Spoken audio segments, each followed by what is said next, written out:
Nous commencerons cette heure par les grands titres de l'actualité en Israël. En cette matinée, le Likoud et le foyer juif sont finalement tous les deux descendus de leurs grands chevaux. Les représentants des deux partis ont décidé hier soir, tard dans la soirée, de trouver une formule de compromis qui puisse les satisfaire dans l'affaire de la loi sur Jérusalem déposée par Naftali Bennett, un amendement à la loi fondamentale sur Jérusalem déposé par Naftali Bennett. Et c'est cette formule qui sera déposée dimanche prochain devant la commission interministérielle des lois. Je vous rappelle qu'hier, Naftali Bennett avait accusé Binyamin Netanyahou de geler de ses propres mains ce projet de loi, cet amendement qui vise à empêcher toute concession territoriale israélienne dans Jérusalem en la conditionnant par un vote des 2/3 des députés de la Knesset.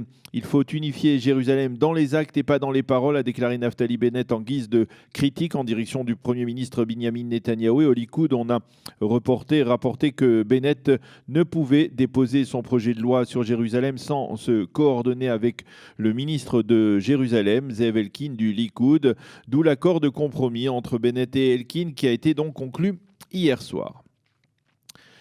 D'ici 3 semaines, les députés de la Knesset pourront à nouveau monter sur le mont du Temple. Cela fait 1 an et demi que le Premier ministre Binyamin Netanyahou a interdit l'accès à la montagne sainte aux élus israéliens, qu'ils soient juifs ou arabes, et ce, de crainte que leur visite ne fasse grimper la tension dans cette zone très sensible. C'était au début de l'intifada des couteaux que Binyamin Netanyahou avait pris cette décision. Mais attention, il ne s'agira pour l'instant que d'une autorisation provisoire pendant une petite semaine. Si le calme devait se maintenir après donc ces visites des députés israéliens durant cette semaine, alors la permission pourrait être prolongée. Si la tension devait grimper au contraire, eh bien, elle serait suspendue. Voilà pour ce titre important qui nous a été révélé ce matin. Et puis le gouvernement israélien, c'est aussi un titre de la matinée, envisage d'ouvrir en concertation avec l'autorité palestinienne un second poste de passage commercial vers la bande de Gaza après le checkpoint de Karmi au sud de la bande de Gaza. Le célèbre poste d'Erez au nord pourrait donc devenir le second poste de passage commercial avec Israël. C'est ce soir que l'ambassadeur des États-Unis en Israël, David Friedman, recevra dans les jardins de sa résidence prestigieuse à Herzliya des centaines d'invités à l'occasion de l'Independence Day, la journée de l'indépendance des États-Unis. Et pour la première fois, David Friedman a invité une très honorable représentation des élus des implantations juives de Judée et de Samarie à ces festivités. Il faut rappeler tout de même que Friedman est lui-même considéré comme un supporter actif de la construction dans les implantations et en particulier dans celle de Bethel en Samarie. Et ce n'est d'ailleurs peut-être pas un hasard si la seule construction de 300 unités de logement validées ces dernières semaines par le gouvernement israélien se trouve précisément à Bethel. La météo, je vous le disais, est exceptionnelle. On peut parler donc de véritables canicules sur l'ensemble du territoire israélien, avec un temps très chaud et sec à l'intérieur du pays et particulièrement humide le long du littoral et des températures qui risquent de battre des records en Israël aujourd'hui. On parle de 37 degrés à l'ombre à Jérusalem, 34 à Tel Aviv avec 50% d'humidité, ce qui rend la chaleur particulièrement suffocante, et 45 degrés à l'ombre à Eilat. Voilà donc les températures. Nous en reparlerons comme promis dans le cadre de la revue de la presse et des médias, également à la fin de cette heure d'actualité. Donc en direct avec une habitante de la Arava sur la route d'Eilat. Donc voici, c'était la fin des titres de l'actualité de ce matin. Dans quelques instants, après une page musicale proposée par notre ami David Amara, eh bien, nous retrouverons notre invité de la rédaction ce matin, Shlomo Balzan.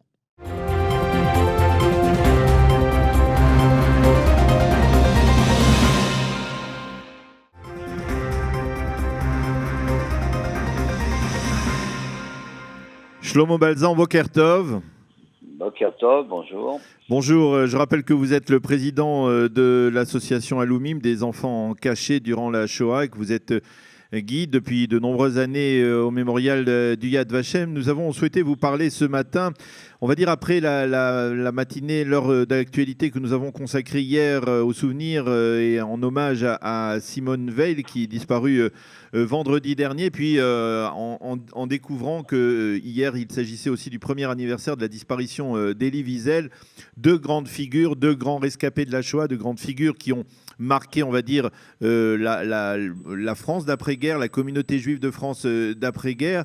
Et la question première que nous voudrions vous poser, Shlomo, c'est de savoir comment on peut transmettre le message que nous ont légué ces grandes figures, et on peut dire l'ensemble des rescapés de la Shoah, qui, on va dire, de jour en jour, de semaine en semaine, s'éteignent et disparaissent.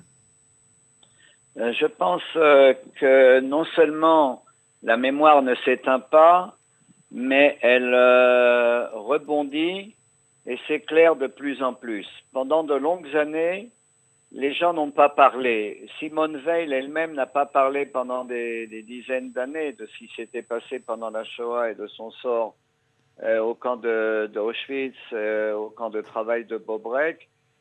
Et quand les gens commençaient à parler, il y avait des mots que les gens ne pouvaient pas entendre et des phrases que les rescapés n'arrivaient pas à dire. Des mots ne pouvaient pas être dits et des oreilles n'étaient pas encore prêtes à entendre.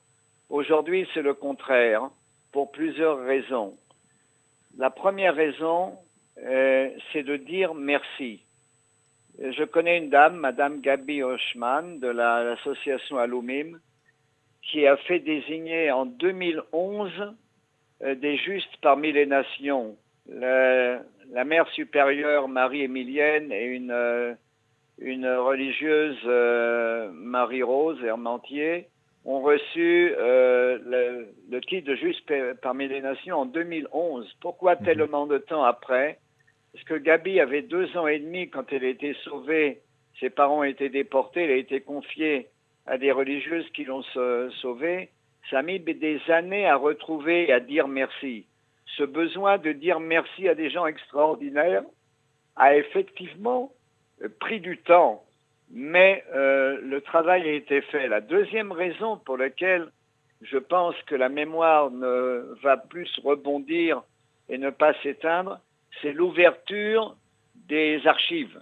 De plus en plus d'archives, notamment du bloc soviétique qui était fermé jusqu'en 1990, s'ouvrent. Serge Klarsfeld a fait ouvrir le dossier de la police française, ce qu'on appelle le dossier juif de la police française en 1990. Donc il y a des possibilités aujourd'hui de refaire le parcours exact de beaucoup de personnes déportées. Je fais beaucoup de recherches à Yad Vashem pour des gens qui ne savent pas du tout qu'est-ce qui est arrivé à leur famille. C'est un grand trou noir et aujourd'hui, on peut retrouver. Et ça, c'est quelque chose d'entièrement nouveau. Donc, il y a un rebondissement de la mémoire. Beaucoup de livres ont été écrits par la deuxième génération. Je suis moi-même la deuxième génération. La parole, aujourd'hui, c'est beaucoup plus libéré. Mes parents n'ont jamais voulu me raconter des choses pour pas me faire souffrir. Et moi, je leur ai pas demandé des choses pour pas les faire pleurer. Maintenant, c'est beaucoup plus simple. Mais en même temps, Shlomo, vous reconnaîtrez que s'il y avait une période pendant laquelle, effectivement, les rescapés n'ont pas voulu parler, on va dire pendant les 40 premières années après la Shoah, de manière un peu grossière, pendant cette période, on peut dire que l'antisémitisme semblait être maîtrisé, pas jugulé totalement, pas totalement annihilé, mais maîtrisé. Or, aujourd'hui, on parle, on témoigne, il y a de plus en plus de témoignages, même dans les écoles généralistes en France, des rescapés témoignent, et pourtant, de manière apparemment paradoxale, l'antisémitisme ressurgit, il devient de plus en plus violent, il s'exprime à travers des actes que l'on a tous connus, comme l'assassinat d'Ilan Halimi, comme les attentats à Toulouse, à l'Hypercacher, etc. Comment peut-on expliquer ce paradoxe ? Alors, d'abord, dès le début, en France, a débuté le négationnisme avec le fameux Forisson, qui est cité par des tas de gens négationnistes. Dès le début, il y a eu une anti-mémoire et un négationnisme qui était évident. C'était également une des raisons. Oui, Les gens n'osaient pas trop en parler. Mais Ensuite, Forisson, il était tout à fait marginal il y a 40 ans, et là et aujourd'hui, il est aujourd'hui, au centre. il Oui, est oui. voilà. Donc il y a un combat, il y a deux combats aujourd'hui. Le combat de la mémoire et le combat des... La mémoire s'est tellement réveillée que le combat des négationnistes a été en plus décuplé pour mille raisons de politique au Moyen-Orient, de politique globale, du renouveau de droite extrêmement néo-nazi, entre guillemets. Par conséquent, il y a un travail à faire aujourd'hui, non seulement de mémoire, mais également de combativité pour prouver également qu'est-ce qui s'est passé. Donc il y a aujourd'hui de plus en plus, et on travaille là-dessus à Yad Vashem, je suis également guide en Pologne, le but aujourd'hui c'est de savoir le plus de faits historiques possibles, qu'est-ce qui s'est réellement passé. Pendant longtemps, on a commencé à mettre des doutes à la méthode de Forisson. Est-ce que vraiment il y a eu des chambres à gaz? Est-ce que vraiment c'est 6 millions? Il y a eu des discussions. Aujourd'hui, il y a de plus en plus de détails révélés, et ça c'est très très important. Il y a un autre détail qui est beaucoup plus important, un autre sujet plus important, c'est que la Shoah aujourd'hui, ce n'est pas une ligne dans un livre d'histoire, sont morts 6 millions d'individus juifs, mais c'est 1 plus 1 plus 1 plus 1. Redonner à chaque victime un parcours, un visage, une identité. Et ça, c'est le travail qui est fait ces dernières années, également à Paris au Mémorial, également à Washington, également à Yad Vashem. On travaille maintenant sur les parcours des gens pour redonner une identité réelle aux victimes. Et ça, c'est la vraie lutte contre le négationnisme. Le négationnisme existera sans doute toujours. Ce sont des gens méchants, ce sont des gens mauvais, ce sont des gens antisémites, anti-humains, qui font tout pour que l'histoire ne soit pas mise au premier rang. Alors il y a aujourd'hui une nouvelle lutte pour, redonner aux victimes un visage et une identité, et deuxièmement, arrêter les courants négationnistes. Et vous pensez qu'aujourd'hui, le fait qu'il y ait eu, il y a 2 mois aux élections en France, plus de 11 millions de Français qui ont voté pour le Front National, il n'y a pas là une brèche dangereuse qui risque, d'une certaine manière, de réveiller cet antisémitisme, pas seulement l'antisémitisme musulman, hein, mais aussi l'antisémitisme traditionnel de l'extrême droite qui parfois relève la tête presque de manière tout à fait libre autour du Front National? C'est juste. Il y a en ce moment dans toute l'Europe des mouvements nationalistes, comme dans les années 30, entre guillemets, bien que c'est difficile de faire des comparaisons entre des périodes. Mais il y a effectivement une tendance à revenir aux classiques, aux classiques de l'antisémitisme, qu'il y avait à d'autres périodes. On va maintenant, le 14 juillet en France, ils vont fêter la Révolution française, et 2 jours après, la rafle du Vélodrome d'hiver. Et ça sera toujours de pair, un grand soleil qui peut se lever et une ombre terrible qui peut couvrir le soleil. Et cette ombre-là est toujours présente. Des fois, elle monte plus pour 1000 raisons économiques, socio-économiques, de manipulation d'une certaine population qui se joint contre quelque chose et jamais pour quelque chose. Il est beaucoup plus facile de regrouper des gens contre quelque chose. Alors, on commence avec les migrants, on continue avec les juifs, et les juifs, c'est une vieille histoire européenne, donc c'est toujours en toile de fond. Mais c'est vrai que c'est inquiétant en Autriche, c'est inquiétant en Hongrie, c'est inquiétant en France. Il y a effectivement en Belgique et en Hollande, il y a des groupes très fascistes ou très de droite qui vont réutiliser des vieux slogans. Il y a effectivement en Europe, et on le constate, un retour au nationalisme qui est directement ou indirectement provoqués par l'agression multiple, les agressions de terroristes comme ceux de Daesh de ces dernières années. Est-ce que finalement, il ne risque pas d'y avoir, à travers ce retour vers une forme de nationalisme, une recrudescence donc d'une forme d'antisémitisme presque naturel, entre Si, guillemets?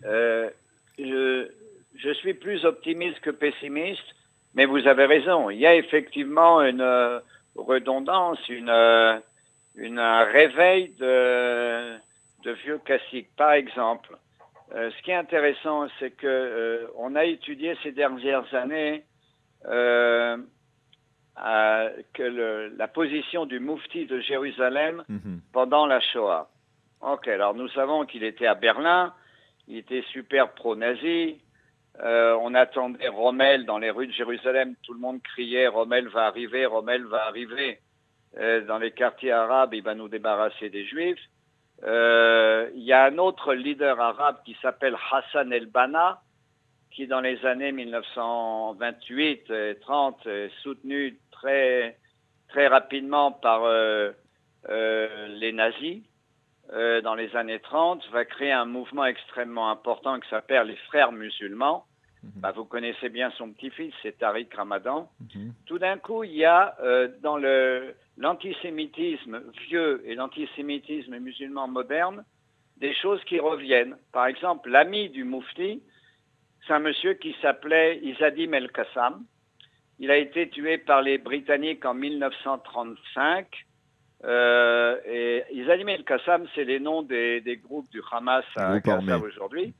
Et Izzadim el-Qassam a remis à la mode deux grands sujets, deux grands thèmes. Le thème du shahid, c'est-à-dire se sacrifier pour la cause en tuant le plus de koffers possible, de renégats. Et il a remis le thème du djihad. Et ça, il a mis en place dans les années 30. C'est-à-dire que tout d'un coup, refont surface des courants souterrains d'antisémitisme de tous bords qui remontent à la surface. L'antisémitisme de Izzadim el-Qassam, du Moufti et de Hassan el-Banna rejoint tout d'un coup d'autres nationalismes et d'autres courants qui mènent à une fusion un peu curieuse de forces noires et méchantes qui menacent l'Europe, et on en voit maintenant effectivement en Europe. Alors Shlomo, une dernière question. Est-ce que vous travaillez au Yad Vashem, nous l'avons dit, est-ce que vous avez le sentiment que l'État d'Israël agit suffisamment en Europe aujourd'hui pour faire passer donc ce message du danger c'est-à-dire est-ce qu'il contribue à véhiculer le message que ces rescapés de la Shoah comme Simone Veil et Elie Wiesel ont voulu nous transmettre? Oui, jamais Yad Vashem a développé ces dernières années, seulement ces dernières années, depuis 2005-2006, l'école internationale de l'enseignement de la Shoah. Et donc ces dernières années se sont développées des centres de formation à Yad Vashem, dans d'autres pays également, mais à Yad Vashem particulièrement, où nous recevons des séminaires du monde entier, des professeurs, des jeunes viennent étudier ici. Nous avons beaucoup de groupes de Pologne, beaucoup de groupes des pays anglophones et des pays sud-américains. Beaucoup de groupes viennent, de Français également, viennent ici pour étudier la Shoah. Je remercie, j'ai guidé cette semaine une délégation de l'UEJF qui est faite de juifs et de musulmans venus de France et qui travaillent ensemble dans des quartiers difficiles pour trouver une solution. Ils sont venus visiter Yad Vashem et étudier profondément l'histoire de la Shoah. Donc, je suis beaucoup plus optimiste. Il y a effectivement un travail incroyable qui est fait. Si vous venez à Yad Vashem, tous les jours, il y a des nouveaux séminaires. Et il y a une phrase que je veux dire, et on me connaît pour ça. J'ai guidé il y a quelques années à Yad Vashem une délégation de 23 survivants du Rwanda, du génocide rwandais, qui m'ont dit, Monsieur Shlomo, continuez à enseigner, ce n'est pas seulement l'histoire du peuple juif, c'est l'histoire de l'humanité. et ils se sont reconnus dans chaque photo, dans chaque document à Yad Vashem. C'est presque eux qui m'ont guidé, et pas moi qui les ai guidés dans le mémorial, parce qu'ils se sont dit, monsieur, c'est très important pour comprendre l'histoire humaine aujourd'hui. Et effectivement, mes frères du Rwanda, les Tutsis, ont été extrêmement frappés par le Yad Vashem, et ils ont construit un musée à Kigali après cette visite à Yad Vashem. Et c'est quelque chose d'extraordinaire, ce rebondissement qu'il y a de l'enseignement de la Shoah aujourd'hui. Je suis beaucoup plus optimiste que pessimiste, mais bien sûr, vigilant. Il faut faire attention. C'est évident qu'il y a encore beaucoup de travail à faire, mais le travail est fait, ça je sais. Merci Shlomo Balzan d'avoir été avec nous pour nous avoir permis de mieux comprendre un peu les manières de transmettre donc ce legs historique que les rescapés de la Shoah qui s'éteignent peu à peu, comme Simone Veil, comme Elie Wiesel nous ont transmis pour les prochaines générations. Merci d'avoir été avec nous Shlomo Balzan. Bonne journée, Shalom, Boker Tov. Merci. Bonjour, Boker Tov. Voilà, il est 8h30, 29 minutes plus exactement. Nous allons retrouver dans quelques instants Eliana Gurfinkel et sa chronique Un jour, notre histoire, consacrée, comme nous l'avons dit tout à l'heure, à l'autodafé du Talmud au XIIIe siècle à Paris. En attendant, une chanson, quelques sons.